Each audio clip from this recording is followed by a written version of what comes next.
Hello students, this is Advocate Neeraj Gupta. In this video, we will study about the importance of the study of jurisprudence. वैसे ये चीज हम पिछले question में cover कर चुके हैं, थोड़ा सा और डिटेल में डिस्कस कर लेते हैं। वैसे भी jurisprudence में शुरू में थोड़ा बेसिक्स पढ़ना ठीक रहेगा, क्योंकि सीधा अगर हम फिलोसफीज पे कूदेंगे तो वो एक प्रॉब्लमेटिक होगा। पहले थोड़ा सा बेसिक्स ले ही लेते हैं, तो दैट वे पिछला क्वेश्चन, लेकिन अगर सीधा कोई क्वेश्चन नंबर 2 देख रहा है तो मैं सजेस्ट करूंगा कि मैं पहले क्वेश्चन में ज्यादा डिस्कस कर चुका हूं व्हाट इज ज्यूरिस्प्रूडेंस, तो उसको देख के ही ये दूसरा देखें।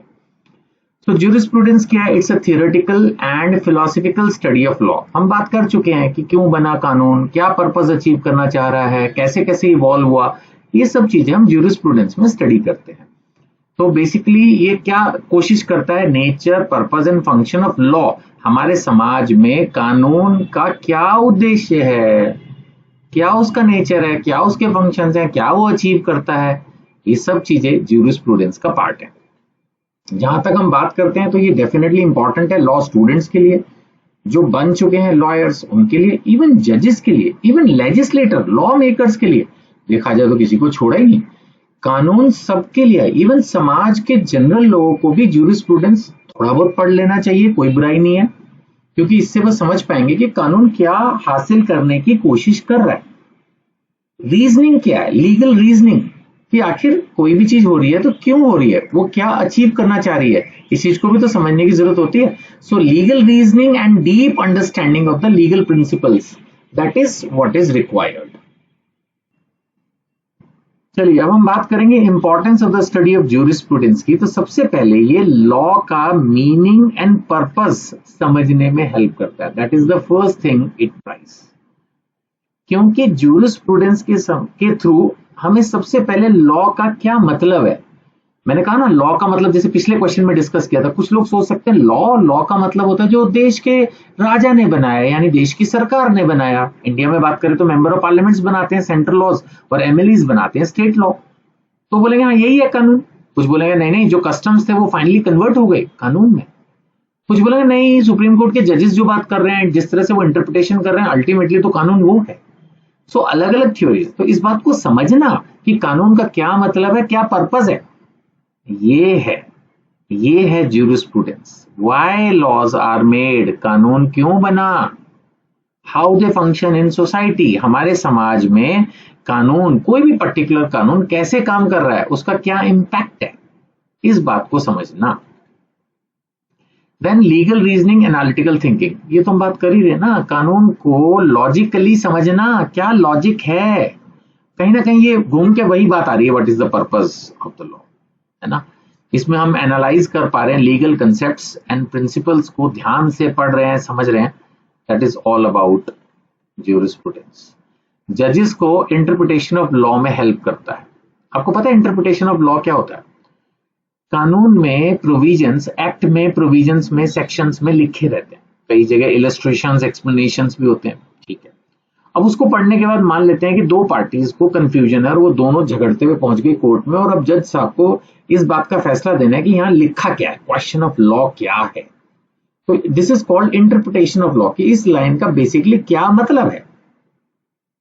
अब कई बार कानून में जो लिखा है वो पूरी तरह से पिक्चर नहीं क्लियर करता, तो कानून में क्या लिखा है, उसके अलावा क्यों लिखा गया, what was the purpose of the law, ये लॉ कैसे इवॉल्व हुआ, सैकड़ों सालों में कैसे डेवलप हुआ, अगर हम उस पे जाएं तो हम समझ पाएंगे कि जो लिखा है उसके पीछे क्या उद्देश्य रहा होगा उस चीज को हासिल करना। नहीं, अब अगर मैं फिर से कोई हिंदू लॉ वाली लाइन पकड़ूं, तो आज हमने कानून में लिख दिया कि भाई एक ही शादी करनी है, अगर दूसरी शादी की तो वो वॉइड मानी जाएगी, यानी वो इनवैलिड है। अब ये चीज कैसे डेवलप हुई, इंडिया में इसकी क्या जरूरत है, हिंदूज में इस प्रोविजन की क्या रिक्वायरमेंट है, या अगर हम चेक बाउंस लॉ पे चले जाएं, एक आदमी ने दूसरे को चेक दिया, अगर वो बाउंस हो गया तो इस पे कॉजी क्रिमिनल लायबिलिटी बन जाती है, उसको जेल भी हो सकती है, उसको डबल पैसे भी देने पड़ सकते हैं एज पेनल्टी। तो आखिर उसके पीछे कोई उद्देश्य रहा होगा ना, उसके कोई बैकग्राउंड रहा होगा। कानून तो ये है, बट उस कानून के पीछे की परिभाषा पे भी तो जाना पड़ेगा। तो उन चीजों से कई बार जजेस फिर इंटरप्रिटेशन कर पाते हैं। ये कब जरूरत पड़ती है? जब लॉ की लैंग्वेज अनक्लियर हो, पूरी तरह से डिसाइसिव नहीं है, लग नहीं रहा कि समझ में आ रहा है, कुछ कंफ्यूजन हो रही है। तो वो क्या करते हैं फिर, principles and theories of interpretation of law में एक तरह से हेल्प मिलती है हमें ज्यूरिस्प्रूडेंस के थ्रू। फिर इसके अलावा बेटर अंडरस्टैंडिंग ऑफ लॉ, वो तो हो ही गया, इंटरप्रिटेशन में हेल्प कर रहा है। और एक कानून को ढंग से समझना लॉयर्स को भी ये हेल्प करता है, जजेस को भी हेल्प करता है। जजेस को तो इंटरप्रिटेशन करके अपने फैसले देने होते हैं, और लॉयर्स को भी, आफ्टर ऑल आर्ग्यू तो वही करते हैं ना, तो वो अपने केसेस की इफेक्टिव आर्ग्यूमेंट तभी कर सकते हैं जब वो उस कानून का बैकग्राउंड समझे कि ये कानून बना क्यों, क्या हासिल करना चाह रहा था। इसके अलावा जो नए नए कानून बनते हैं और लीगल रिफॉर्म्स होते हैं, उसमें भी ज्यूरिस्प्रूडेंस हेल्प करेगा, क्योंकि ज्यूरिस्प्रूडेंस तो थियरी है ना, कोई भी कानून क्यों बना, कैसे बना, कहाँ लगेगा, सोसाइटी पे क्या इंपैक्ट है, इन सब चीजों में। तो फिर इसका मतलब ज्यूरिस्प्रूडेंस हमें हेल्प करने वाला है in making the legal reforms, नए कानून बनाने में। अगर कोई डिफेक्ट है तो उस डिफेक्ट को रिमूव करने में, क्योंकि उसके पीछे जो कानून की फिलॉसफी थी, जब हम उसको पढ़ेंगे तो पता चलेगा कि जो कानून नया बनाया वो कई बार हो सकता है उस चीज को अचीव ही ना कर रहा हो, तो फिर उसके डिफेक्ट्स को रिमूव करना जरूरी है। फिर लॉ का समाज से क्या रिलेशनशिप है, क्या वो हमारे समाज को एक अच्छा उदाहरण दे रहा है या अच्छा उदाहरण नहीं दे रहा। कुछ चीजें नेगेटिव भी हो सकती हैं, क्योंकि लॉ का कोई भी कानून जो बनता है उसका सोसाइटी पर कोई ना कोई कनेक्शन, इम्प्लीकेशन होता है। एक कानून बना तो कई बार लोग उसका बहुत फायदा उठाने लगते हैं, तो फिर कानून को कई बार चेंज भी किया जाता है। अब जैसे माना कानून आ गया कि रात के 2 बजे तक मार्केट्स खुलेंगी, तो इसका समाज पर एक इम्पैक्ट होगा। हो सकता है इससे लॉलेसनेस बढ़ जाए, लोग सड़कों पे ज्यादा आवारा की तरह घूमने शुरू कर दें, या हो सकता है कि समाज पर दैट वे पॉजिटिव इम्पैक्ट पड़ेगा। अब लोगों को लगेगी ठीक है, हमारे पास ज्यादा फ्रीडम है, मार्केट्स रात के 2 बजे तक खुली है, तो हम जो है वर्क फ्रॉम होम करने के बाद शाम को फ्री होने के बाद थोड़ा सा घूम फिर सकते हैं। तो पीपल हो सकता है इसको पॉजिटिवली लें, कुछ लोग हो सकता है इसको नेगेटिवली लें। तो उस इम्पैक्ट को स्टडी करना ज्यूरिस्प्रूडेंस का काम है।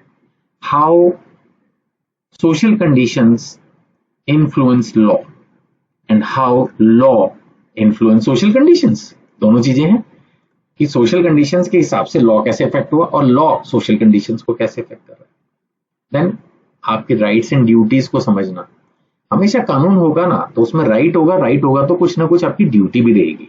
तो दोनों चीजों को समझने के लिए चाहिए आपको ज्यूरिस्प्रूडेंस। देन जस्टिस चाहिए, लेकिन मोरालिटी को भी साथ साथ लेके चलना है। हम बिल्कुल मोरालिटी को इग्नोर नहीं कर सकते। मॉरल वैल्यूज, नैतिक मूल्य, अब हमें पेरेंट्स की रिस्पेक्ट करनी है, नहीं की तो कोई जेल नहीं हो जाएगी, लेकिन फिर भी समझना तो पड़ेगा। तो मॉरल वैल्यूज को इग्नोर नहीं कर सकते लॉ। सो कई बार जब कानून बनता है तब उस वक्त इतना मोरालिटी या मॉरल वैल्यूज, फेयरनेस उतना ध्यान नहीं जाता, लेकिन ज्यूरिस्प्रूडेंस की थ्योरीज इन चीजों पर ध्यान देती है। और हमें ये देखना होगा कि जो भी कानून बन रहे हैं वो जस्ट एंड रीजनेबल हो, यानी कि वो न्यायपूर्ण हो, फेयर हो, इक्वल टू ऑल हो, ये ना हो कि किसी के फेवरेटिज्म हो गया। फिर ज्यूरिस्प्रूडेंस क्या कर रहा है, थियोरेटिकल फाउंडेशन ऑफ लॉ। कानून बन रहा है तो इसके आधार पर बन रहा है, क्योंकि ज्यूरिस्प्रूडेंस के अंदर हम कस्टम्स को भी स्टडी कर रहे हैं, हम इम्पैक्ट, बिहेवियरल एस्पेक्ट को भी स्टडी कर रहे हैं, राइट्स एंड ड्यूटीज को भी एस्पेक्ट को स्टडी कर रहे हैं। सो ये फंडामेंटल प्रिंसिपल्स हैं जिसके ऊपर लीगल सिस्टम खड़ा रहता है, बेसिक्स हैं, थियोरीज हैं। सो अगर मैं इसके कंक्लूजन को पढ़ूं तो study of jurisprudence is essential, जरूरी है। किस लिए? For understanding the true nature and purpose of law. मैं बार बार जा रहा हूं, कहीं ना कहीं ज्यूरिस्प्रूडेंस हमें हेल्प करता है इस बात को समझने में कि कानून का क्या उद्देश्य है। लीगल रीजनिंग ये हेल्प करता है जजेस एंड लॉयर्स को, गाइड करता है लॉ मेकर्स को, और जस्टिस को प्रमोट करता है। सो ये फाउंडेशन है legal education and legal philosophy की, फाउंडेशन है, बेस है। मतलब एक तरह से हम समझ लेते हैं कि कोई भी कानून कहां से पैदा हुआ, क्यों बना, क्या पर्पस था, क्या अचीव किया, क्या इम्पैक्ट रहा, और अब क्या रिफॉर्म्स चाहिए। ये सारा चीज अचीव करके दे रहा है आपको ज्यूरिस्प्रूडेंस। आई होप कि एग्जामिनेशन पॉइंट ऑफ व्यू से जो मैंने आंसर लिखा है ये आपके लिए सफिशिएंट रहेगा। फिर भी अगर कुछ आप डिस्कस करना चाहें व्हाट्सएप डाल दीजिए इन नंबर्स पर, मैं आपसे कनेक्ट में रहूंगा। जिस बुक से मैं पढ़ा रहा हूँ उसको भी खरीदने के लिए आप कनेक्ट कर सकते हैं। Thank you.